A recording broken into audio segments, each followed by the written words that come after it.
What's going on YouTube? Today we're looking at this guy, the GiantMouse Ace Nazca. Let's do it.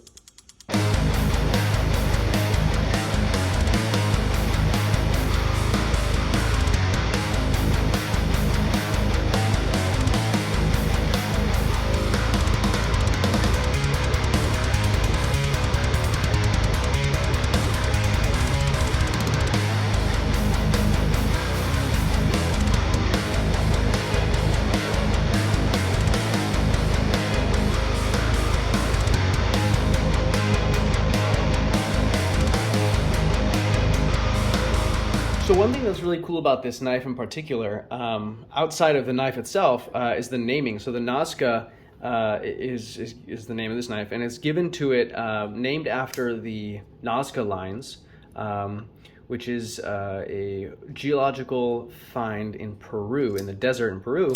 Where these large-scale drawings done by the natives at the time in the desert that you can actually see in great acuity from high above, which was really interesting because at the time they wouldn't have been able to really see them from above. So the idea was that they were drawing them to pay homage to their gods from above. Some people have this idea that they were drawing them to communicate with visitors from above, like aliens. If you watch History Channel past 11 a.m. or 11 p.m., that's what you're gonna get.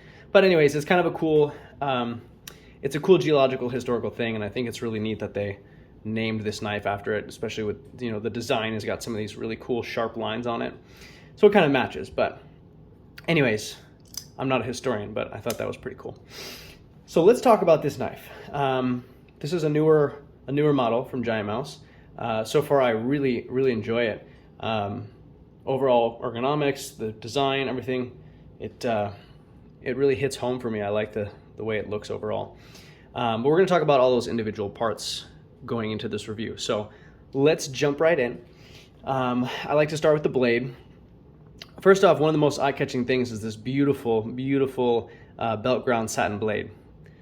You can just really see the perfect grind lines on there. Really high polish. It's not quite a mirror, but it's really reflective, as you saw in the opening videos. They've got sort of a compound grind going, not really, but they've got the obviously the main grind of the blade, the flat, and then this little swedge on the top, which is pretty cool. Gives it a lot of dimension, especially in the light. And then the pretty minimalist Ace GiantMouse logo M390 blade. M390 steel, absolutely great, no problem there.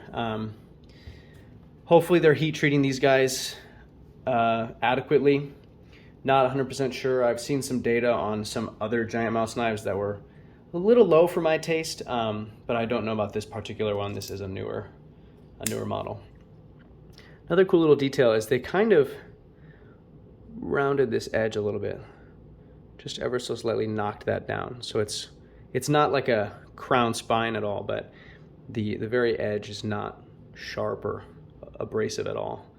They knocked it down very nicely, so it's very comfortable. The overall shape of this thing is just gnarly looking, and I really appreciate it.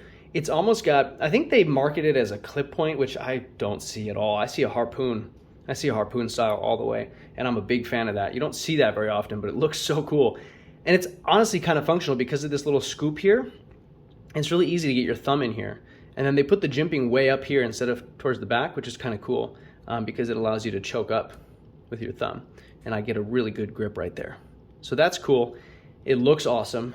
It really fits the overall aesthetic of the knife. It has this kind of like crooked situation going on with those lines, the way they follow. Almost looks kind of like a lightning bolt. Super cool. I really like the design of the blade. The edge is really nice and thin. Came absolutely razor sharp from the factory. Yeah, just the overall profile looks really cool, and it seems like, I haven't actually cut with it, this is not my knife. It seems like a very functional, good slicing knife, and if they've got M390 on there heat treated right, it's gonna have a really nice stable edge that's gonna last a while. So that's pretty cool. I also like the design on the thumb studs with this little radial section here that kind of has a larger diameter than the inner piece. It just looks kind of cool. you got to kind of get your thumb in there to really get it out. Sometimes I miss it. You can also do the slow open. You can also do the middle finger flick. So it's very easy to open and close. So I really appreciate that. This knife is also on bearing, so came incredibly smooth.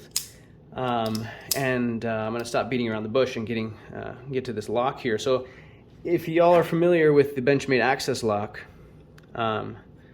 not too long ago, maybe it's been a couple years now, their patent expired. Benchmade's patent expired. And then so other knife companies have been picking up this design and doing their own version of the access lock, which is not called the access lock on this knife. I don't recall exactly what it's called, but it's essentially like a bar lock. And I believe the mechanism is very similar to the original Benchmade one, although, however, I think the spring on the inside goes to one of these two little holes, and you can hear when the micarta becomes hollow, where there's a little cutout on the inside for the springs. So the spring shape might be ever so slightly different. Since this is not my knife, I won't be taking it apart, so I won't be able to show you the inside, but for all intents and purposes, it's very similar to your Benchmade access lock. One big difference is that I really like is they actually rounded off the exterior of this bar where you actually interface with your thumb. And so on some Benchmades, this one's not too bad, but on my Valet, the smaller access bar, it digs into your thumb a little bit. And if you're fidgeting a lot like I do, it ends up sort of, starts to bother the thumb. It starts to irritate the skin. On this guy, it's really soft. So it doesn't dig into my thumb at all. Neither does the thumb stud. It doesn't dig in. The only gripe I have is that the spring on this guy is a little bit too strong. So on the Benchmades, what I've noticed is that the spring is pretty perfectly tuned to be just enough tension to give you a good detent, and then also not make it too hard to pull the access bar back. And this one's not, obviously it's not too hard, I'm sitting here doing it, but if you fidget with this a lot, as I was doing to try to get a feel for what this knife feels like for this review, I found that, you know, my fingers got pretty tired of pulling this bar back just because it has a pretty high tension on that spring. So could be a little bit looser. It's not an awful thing. It does not change the functionality whatsoever. And I'm totally nitpicking because really they did an excellent job with this access lock. Micarta handles feel absolutely incredible. They're very nice and stiff. Absolutely have a good texture. They're not too smooth to where you don't get any grip. Like I have good grip on here.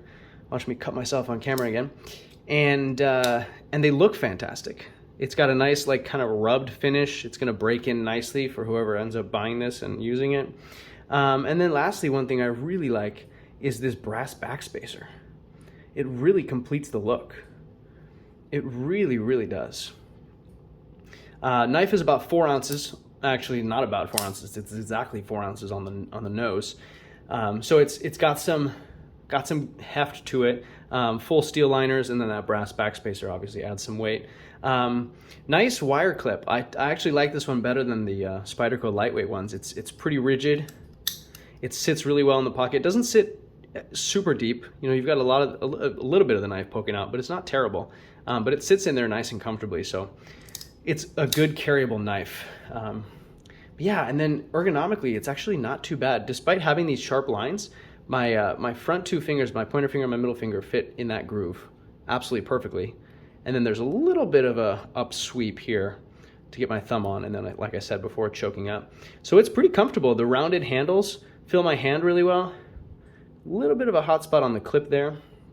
If you're bearing down on it a lot, it's gonna kind of dig into the inside of your knuckle there, but it's not bad. It really is pretty comfortable. A little bit of a hot spot down here too. But when I'm gripping it, it feels good and it's locked in. Fills my hand nicely. 3.2 inch blade, so depending on where you're at, that's just gonna be over that 3 inch limit.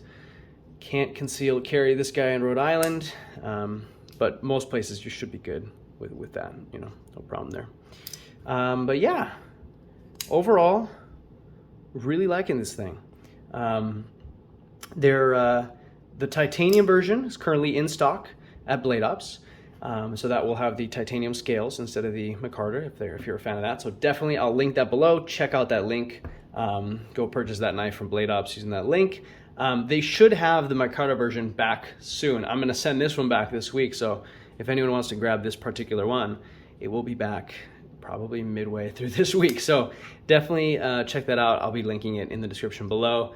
Check out BladeOps, linking them as well. They've got an incredible inventory and all kinds of great stuff. So always stay tuned to their website.